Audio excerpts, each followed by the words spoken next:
আসসালামু আলাইকুম। সংবাদে আপনাদের সবাইকে স্বাগত জানাচ্ছি। আমি ফিরোজ তোহা। শুরুতেই আরবে কেবলস সংবাদ শিরোনাম।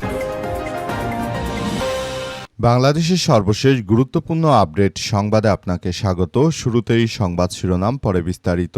প্রথমেই জানাবো শেখ হাসিনার প্রত্যার্পণের বিষয়ে যা বলছে ভারত। প্রধানমন্ত্রী তারেক রহমানের ভারত সফরের ক্ষেত্রে ঢাকা থেকে যেসব অনুরোধ জানানো হয়েছে তার জবাবে ভারতের পররাষ্ট্র মন্ত্রণালয় বলেছে, শেখ হাসিনার প্রত্যার্পণের বিষয়টি এখনও পর্যালোচনার প্রক্রিয়ার মধ্যে রয়েছে। আজ ভারতের পররাষ্ট্র মন্ত্রণালয়ের মুখপাত্র রণধীর জয়সওয়ালের কাছে একজন সাংবাদিক জানতে চান, বাংলাদেশ থেকে পালিয়ে আসা প্রধানমন্ত্রী ভারতে সফরের ক্ষেত্রে কিছু শর্ত দেয়া রয়েছে, যার মধ্যে শেখ হাসিনার প্রত্যার্পণ এবং হাদির হত্যার অভিযোগে গ্রেপ্তারকৃতদের ফেরত চেয়েছে। ভারতীয় পররাষ্ট্র মন্ত্রণালয় এ বিষয়ে কিভাবে দেখছে জবাবে তিনি বলেন, শেখ হাসিনাকে ফেরত দেওয়ার বিষয়টি এখনও আলোচনার মধ্যে রয়েছে।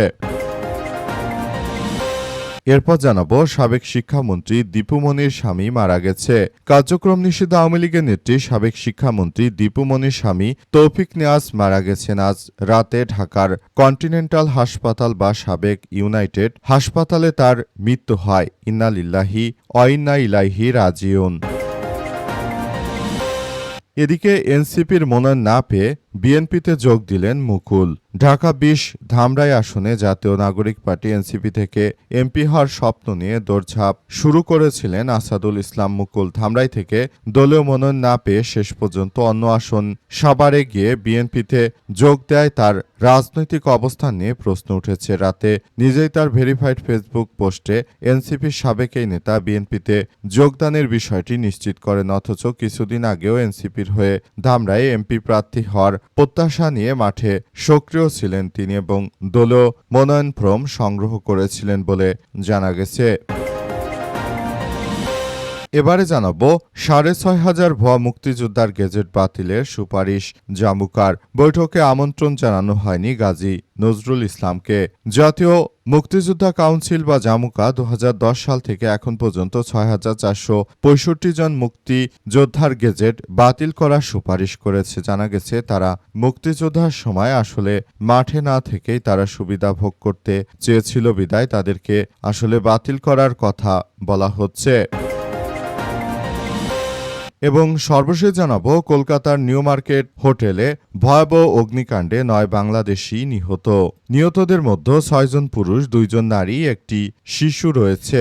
এনডিটিভিকে এক প্রতিবেদনে এই তথ্য নিশ্চিত করা হয়। মঙ্গলবার দিবাগত ভোর রাত ৩টার দিকে হোটেলটির ৪র্থ তলায় আগুন লাগার ঘটনা ঘটে। আগুন লাগার পর সেখানে দমকলের কর্মীরা দীর্ঘ সময় ধরে তারা আগুন নেভানোর সর্বাত্মকভাবে প্রচেষ্টা চালায়। তবে শেষ পর্যন্ত আগুন আসলে নেভাতে এত বিপুল সংখ্যক মানুষ মারা যাওয়ার ঘটনা ঘটেছে। পাশাপাশি এই মুহূর্তে আসলে পুরো পরিস্থিতি খুবই থমথমে অবস্থা বিরাজ করছে। প্রিয় দর্শক, এতক্ষণ শুনছিলেন সংবাদ শিরোনাম, এবারে বিস্তারিত। তবে তার আগে বন্ধুরা অনুরোধ থাকবে এই সংবাদটিতে একটি লাইক দিন। এই চ্যানেলে আপনি নতুন হয়ে থাকলে আমাদের সংবাদটি দেখতে দেখতে চ্যানেলটি সাবস্ক্রাইব করে রাখুন। কমেন্ট করে বন্ধুরা আপনার মূল্যবান মতামত জানিয়ে দিন আপনি বিশ্বের কোন দেশ থেকে বা বাংলাদেশের কোন স্থান থেকে আমাদের সংবাদটি দেখছেন এবং শুনছেন। আর বন্ধুরা সংবাদটি আপনার সোশ্যাল মিডিয়া ফেসবুকে শেয়ার করে বন্ধুদেরও দেখার সুযোগ করে দিন। গাজা যুদ্ধে আপনি যদি নিরীহ ফিলিস্তিনিদের ভালোবেসে থাকেন বন্ধুরা কমেন্ট বক্সে ইয়েস লিখে পুরো বিশ্ববাসীকে আমাদের এই তাজা আপডেটটি দেখার সুযোগ করে দিন। এবারে বিস্তারিত। শেখ হাসিনার প্রত্যার্পণের বিষয়ে যা বলছে ভারতের পররাষ্ট্রমন্ত্রী জয়শঙ্কর এবং ভারতের পররাষ্ট্র মন্ত্রণালয়ের মুখপাত্র রণধীর জয়সওয়াল তারা শেখ হাসিনার প্রত্যাবর্তন নিয়ে বিভিন্নভাবে বিবৃতি দিয়েছে। ভারতের পররাষ্ট্রমন্ত্রী রণধীর জয়সওয়াল তিনি বাংলাদেশের সঙ্গে ভালো সম্পর্ক রাখার ব্যাপারে তিনি ইঙ্গিত দিয়েছেন। পাশাপাশি তিনি আরও জানিয়েছেন যে এই মুহূর্তে বাংলাদেশের সঙ্গে আমাদের ভালো সম্পর্ক রাখতে হবে। তবে তারেক রহমানকে ভারত সফরে আসতে হবে। তবে তারেক রহমানের পক্ষ থেকে বা বাংলাদেশের সরকারের পক্ষ থেকে বলা হয়েছে যে এই সরকার আসলে ভারত সফরে যেতে চায় তার আগে হাদির খুনিকে ফেরত দিতে হবে এবং শেখ হাসিনা সহ ভারতে যেসব পলাতক খুনের আসামি রয়েছে তাদেরকে ফেরত দিতে হবে। এসব ব্যাপারে আজ সাংবাদিকরা সংবাদ সম্মেলনে ভারতের পররাষ্ট্র মন্ত্রণালয়ের মুখপাত্র রণধীর জয়সালকে প্রশ্ন করেছিলেন যে আপনি আসলে কি বলেন এসব বিষয় যে হাসিনাকে ফেরত চায় বাংলাদেশ।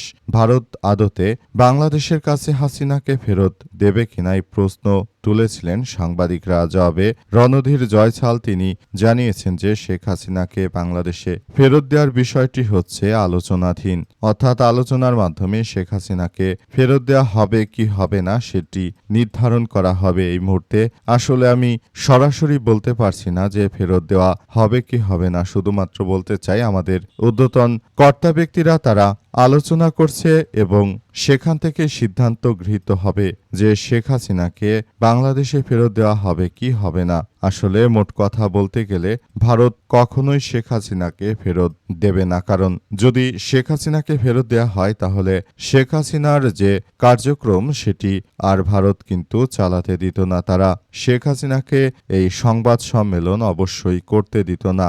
যেহেতু শেখ হাসিনাকে তারা ফেরত দেবে না, সুতরাং তার সংবাদ সম্মেলনকে তারা ব্যাপকভাবে গ্রহণ করেছে। সাবেক শিক্ষামন্ত্রী দীপুমনির স্বামী মারা গেছে। কার্যক্রম নিষিদ্ধ আওয়ামী লীগের নেত্রী ও সাবেক শিক্ষামন্ত্রী দীপুমনির স্বামী তৌফিক নেওয়াজ মারা গেছে। আজ রাতে ঢাকার হোটেল ইন্টারকন্টিনেন্টাল হাসপাতালে তার মৃত্যু হয়েছে বলে জানা গেছে। ইন্না লিল্লাহি ওয়া ইন্না ইলাইহি রাজিউন।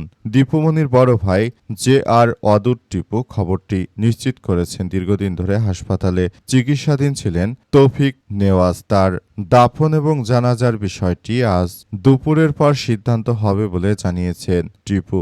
2019 সালে স্ট্রোক করেন তৌফিক নেওয়াজ। গত 27 মে হুইলচেয়ারে করে কারাবন্দী স্ত্রীর সঙ্গে দেখা করাতে তাকে আদালতে নিয়ে যায় স্বজনেরা। সুপ্রিম কোর্টের আইনজীবী ছিলেন তৌফিক নেওয়াজ। তিনি ধ্রুপদী সঙ্গীতা চর্চাও করতেন বলে জানা গেছে। দীপুমনির স্বামীর মৃত্যুর ঘটনায় আওয়ামী লীগের নেতাদের মধ্যে শোকের বন্যা বয়ে যাচ্ছে, কারণ তিনি দীপুমনিকে অনেক আগলে রাখতেন, যত্নে রাখতেন। সেই দীপুমনির স্বামী মারা যাতে আওয়ামী লীগের একজন নেতাকর্মীর তারা আসলে নিজেদের জন্য খুবই অসহায়ত্ব বোধ প্রকাশ করেছে। দেশে থাকা নেতাকর্মীদের মধ্যে তিনিও ছিলেন একজন গুরুত্বপূর্ণ। তবে 2024 সালের 5 আগস্ট শেখ হাসিনা পালিয়ে যাওয়ার সময় ডক্টর দীপুমনি তিনি কিন্তু আটক হন। মূলত শেখ হাসিনাকে নষ্ট করার বা ক্ষমতাকে কুক্ষিগত করে রাখার ষড়যন্ত্রের পেছনে ডক্টর দীপুমনি কিন্তু জড়িত, কারণ তিনি আসলে যেভাবে শেখ হাসিনাকে বিভিন্ন কুপরামর্শ দিতেন সেগুলো সবার জন্য ছিল দুঃখজনক। এনসিপির মনোনয়ন না পেয়ে বিএনপিতে যোগ দিলেন মুকুল।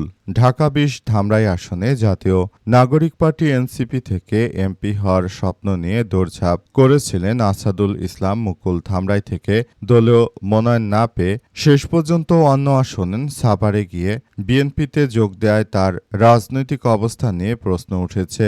রাতে নিজেই তার ভেরিফাইড ফেসবুক আইডিতে এক পোস্টে এসব কথা জানান ওই নেতা। তিনি এর আগেও এনসিপির নেতাকর্মীদেরকে সঙ্গে নিয়ে কার্যক্রম চালিয়েছিলেন। অবশেষে তিনি আবার আসলে বিএনপিতে যোগদান করে কি বোঝাতে চেয়েছেন সেটি আসলে কোন দিকে যাচ্ছে, কারণ যারা এনসিপি করে তারা কখনোই বিএনপিতে যোগদান করবে না, কারণ এনসিপি হচ্ছে জুলাই সনদের পক্ষে, কিন্তু বিএনপি হচ্ছে জুলাই সনদ তারা নোট অফ ডিসেন্ট দিয়ে রেখেছে, সেগুলো কখনোই তারা বাস্তবায়ন করবে না। সুতরাং এদের সঙ্গে আর ওদের সঙ্গে কখনোই মিল খুঁজে পাওয়া যাচ্ছে না। তারপরও নেতাকর্মীরা কেন এনসিপিকে রেখে বিএনপিতে যোগদান করলো সেসব বিষয় আসলে পরিষ্কারভাবে কেউই বলতে পারছে না। এটি সবার জন্য খুবই এক দুঃখজনক ব্যাপার হয়ে দাঁড়িয়েছে। আমরা বিষয়গুলোকে খুবই সুন্দরভাবে কার্যক্রম চালানোর ক্ষেত্রে কথাবার্তা বলেছি, তবে এ বিষয়টি আমাদের সবার জন্য খুবই গুরুত্বপূর্ণ এক অধ্যায় হিসেবে দাঁড়িয়েছে। পুরো রাষ্ট্র কাঠামো আমরা আসলে বলতে চাই যে সবকিছু আগের মতো চলছে না, সবকিছু আসলে কার্যক্রম অন্যদিকে নেওয়ার জন্য কিছু চক্র কাজ করার চেষ্টা করছে।